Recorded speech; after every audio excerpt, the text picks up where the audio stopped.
देख करके सबका बोल देना हृदय एकदम से फल फूल गया।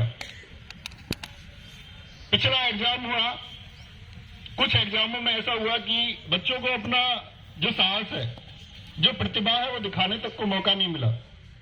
दिल्ली पुलिस कांस्टेबल बच्चों को फिजिकल की तैयारी के लिए भी समय नहीं दिया गया, सपने कुचेले गए। बच्चों ने सोचा ठीक है, नंबर नहीं आता, 60,244 पद हैं और इसके लिए संघर्ष करेंगे। समय यहां भी कम दिया गया था, परीक्षा के मानकों पर प्रश्न चिन्ह था कि किस तरह से इतने सारे सेंटर बना दिए गए, क्यों गांव-गांव सेंटर बना दिया गया। लेकिन परीक्षा हुई और सेंटर में आप सब लोगों ने देखा होगा कि शिकायतें ना के बराबर हैं।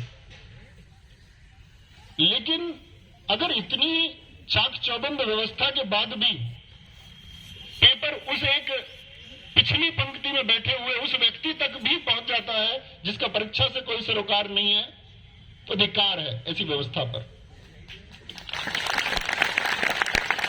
और यदि धिक्कार है ऐसी व्यवस्था पर जिसमें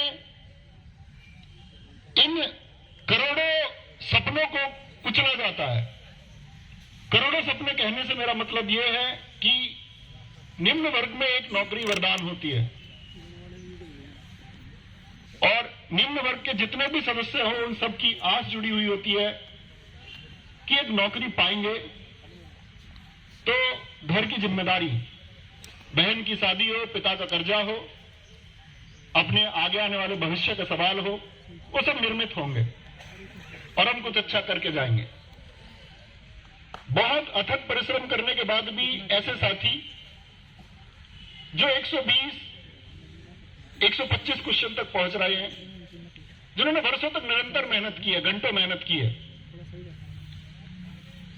और 4 वर्षों की तुलना 4 घंटे से कर दी जाती है और 4 घंटे जो पेपर दे के आता है उसके क्वेश्चन है 147, 145, 144। एक मीडिया बंधु, और शर्म आनी चाहिए, मैंने देखा एक मेरे जैसी व्हाइट जैकेट पहने हुए, आप सबने भी देखा होगा एक पत्रकार को, कितने लोगों ने उसको सीन किया। क्या यह मूर्खता से भरा सवाल नहीं है?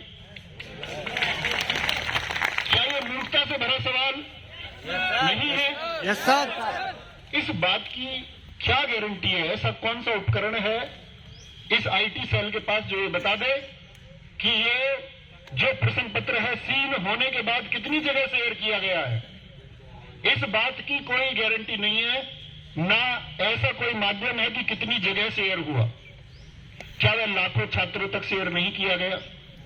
Yes sir. 18 की सेकंड शिफ्ट का पेपर पाने वाले छात्र जो 145 क्वेश्चन कर जाते हैं, क्या उन छात्रों की संख्या 60,244 से ज्यादा नहीं हो सकती? हो सकती है जी। और अगर उनकी संख्या 60,244 से ज्यादा हो सकती है तो किसी शिफ्ट को सरकार यदि ये बोले कि ये पहली शिफ्ट, इसका कोई साक्ष्य नहीं मिला, ये इसका कोई साक्ष्य नहीं मिल पा रहा है, एक ठोस साक्ष्य नहीं है, तो क्या सरकार इस बात की अनदेखी करेगी कि एक शिफ्ट में 60,244 से ज्यादा छात्र सफल हो जाएंगे? क्या पहली शिफ्ट के जो छात्र परीक्षा दे करके आए उनके प्रदर्शन पर प्रभाव नहीं पड़ेगा? पड़ेगा। क्योंकि क्या सरकार ऐसी कोई गारंटी दे सकती है कि पहली शिफ्ट के जो नॉर्मलाइजेशन होंगे उन बच्चों को इतने मार्क्स मिलेंगे कि सेकंड आए उनके बराबर होंगे? नहीं दिया जा सकता। तो सूरज निकले या सूरज डूबे, सुबह हो या शाम, हमारी एक ही मांग, री एग्जाम, एग्जाम। तो बस एक ही मांग को लेकर के साथी चलेंगे। सारे अध्यापक वर्ग ने पहले बहुत सारे आंदोलन चले होंगे, बहुत सारे आंदोलनों में अध्यापक वर्ग एक साथ हुआ है।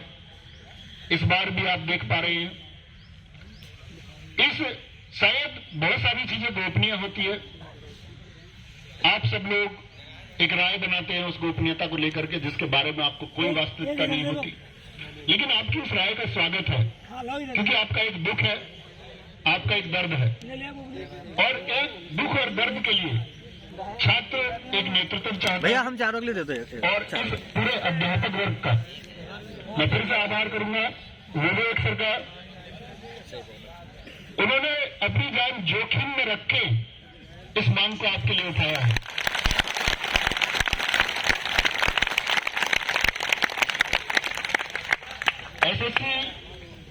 एसएससी गुरुकुल के गुरुजी शुभंशु गुरुजी ने इसको ग्राउंड तल पर चलाया है।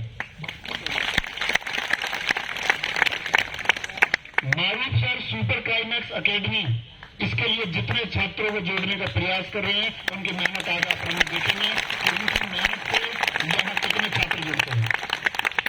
टारगेट विद आलोक। और अगर मैं बात करूं ऐसे ना जाने कितने अध्यापक होंगे, क्योंकि ऑनलाइन कोचिंग में पढ़ा देते हैं, एक संख्या आ जाती है, बच्चों के अंदर एक विश्वास पैदा हो जाता है, ऑनलाइन लाखों बच्चे क्लास करने आ जाते हैं। ऑनलाइन में कभी ये डिफाइन नहीं हो सकता कि हमने कितने बच्चों को पढ़ाया और क्या सच में उनको सेलेक्ट कराया, लेकिन ऑफलाइन में भी एक सपना होता है।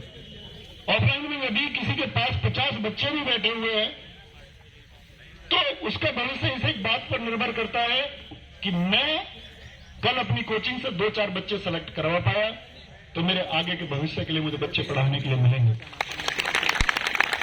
ऐसे बहुत सारे सम्मानित अध्यापक आपके साथ आपके इस संघर्ष में, और आपका कहने का मेरा मतलब है कि ऐसा हो सकता है कि किसी पर नेतृत्व का झंडा लगा करके उसको रोकने का प्रयास किया जाए, लेकिन गांधी जी ने भारत छोड़ो आंदोलन में, जैसा कि इस आंदोलन की पृष्ठभूमि भी तय की गई कि एक गांधीवादी विचारधारा से चलने वाला आंदोलन होगा, तो गांधी जी ने भारत छोड़ो आंदोलन में एक बात कही कि गिरफ्तारियां हो सकती हैं, गिरफ्तारियां होंगी, लेकिन इस आंदोलन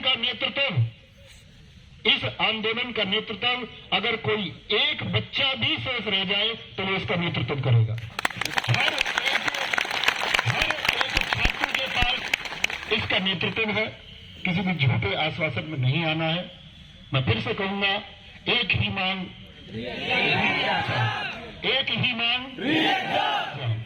और याद रख लेना, जिस ओर जवानी चलती है उस ओर जवानी।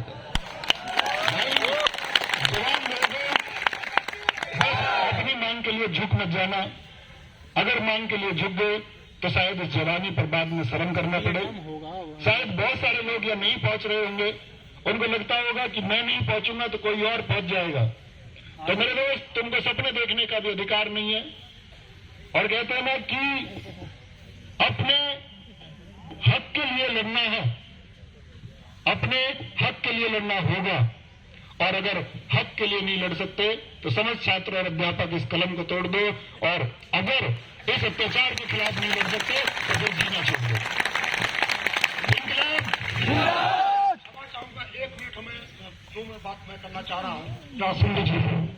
हम यहाँ इको गार्डन में 3 साल से, देखिए वो गलती भाई साहब आप लोग हाथ जोड़ के निवेदन कर रहा हूँ, वो मत करिएगा आप लोग। हम लोगों ने 70,000 में हमारा 68 में लिस्ट है। 1 मिनट में बस वही आपको मैं बता रहा हूँ।